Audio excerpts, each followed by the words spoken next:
unlocking these memories, VJ? Don't you want to know what happened to Mom and Dad? Of course I do. Look, I'm going up to Wolf Mountain. Hello everybody, welcome back to Screenstars. I'm here today to bring you my review for the 2022 horror film, The Curse of Wolf Mountain. The film is directed by David Lipper and it stars Kelly Price, David Lipper, who also directed the film, Danny Trejo, Tobin Bell and Carissa Lee Staples. Now the film focuses on Kelly Price's character AJ, who is undergoing therapy, and he has been undergoing therapy for quite a long time. He saw a traumatic event when he was a little child. He saw his parents murdered. However, it's kind of gone all blurry in his mind, and he thinks he saw what was kind of like a wolf sort of thing that did it. So he can't get past this. You know, the therapy is only taking him so far, and his therapist suggests that one of the ways he could get some answers he wants is to essentially go back to the location of his parents' death, which is Wolf Mountain. So he talks it over with his older brother and his pregnant partner, and they head off back to Wolf Mountain. And there's quite a few of them head off up to Wolf Mountain. Once there, they are then preyed upon by a crazed killer, and it becomes a fight for survival to get out in one piece. Right, what are my thoughts on Wolf Mountain? Oh, The Curse of Wolf Mountain. Right. This is a fairly standard, low-budget slasher film. Now, that might surprise you. Maybe you thought this was going to be like a werewolf film or something like that. At first glance, I thought it was, hinting that it was going to be a film like that.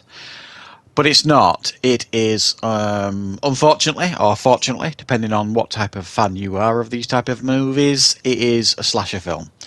And unfortunately, for real this time, it's not particularly very good, I have to be honest.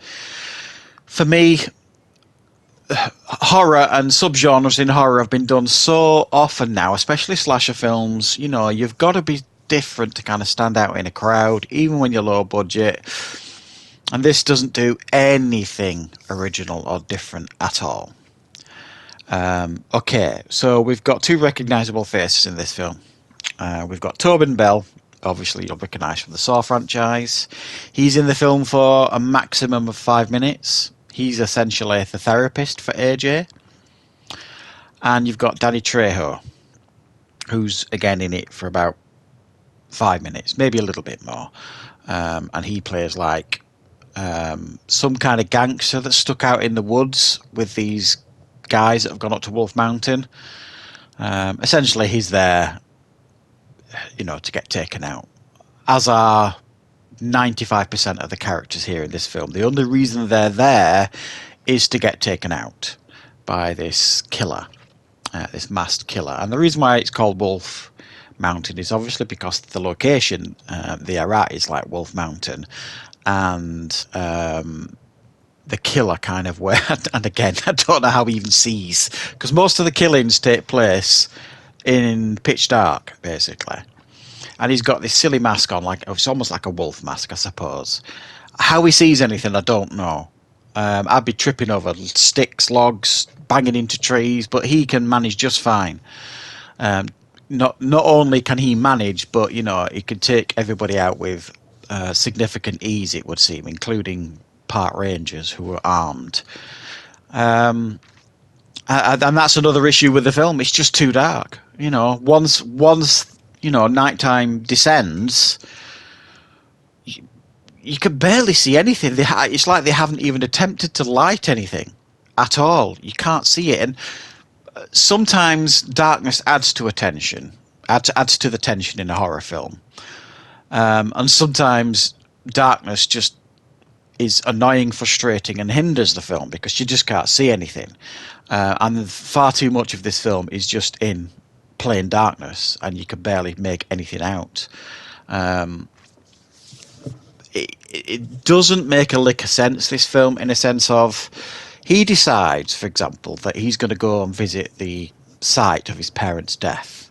Something where he remembers as a child seeing what he thinks was a sinister event take place. They didn't. He doesn't think they fell off the mountain. He thinks, something else happened. He's just not sure what. So, what would you do, and what would I do in this situation? I know what I'd do in that situation, and I certainly wouldn't take my pregnant partner along with me. I certainly wouldn't take everybody and their sister, it would seem, up there. I mean, he takes like a crowd of people up there, turns it into like a camping trip. But he's not going up there for pleasure and a relaxing weekend. He's going up there to try and figure out or unlock some memories in relation to the death of his parents. It just seemed wholly inappropriate, to take everybody with him up there. And there are some films that are pretty good at hiding the killer and keeping it a mystery. It's one of the things that can make these films reasonably interesting, I guess. This film is not one of those. Because literally, I think 20 minutes into the film, maybe, I made a note who I thought was the killer. And that's not because I'm smart or I think I'm smart or anything like that. It's just so damn obvious who the killer is. It's unbelievable. You know what I mean? It's not a mystery at all as to who the killer is. And it's one of those films as well where, where the antagonist you seemingly think is dead. Oh, they're not dead. The antagonist, and then, that's it. He's beaten now. Oh, no, not anymore. It's one of those where they keep coming back. It's so been done to death, these sort of films.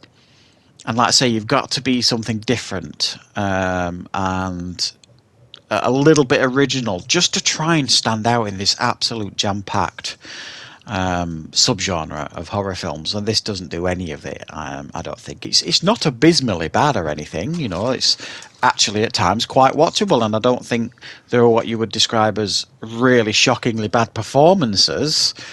It's just, if you're a fan of slasher films, you've seen all this before, trust me, and you've seen it done many, many times better than this.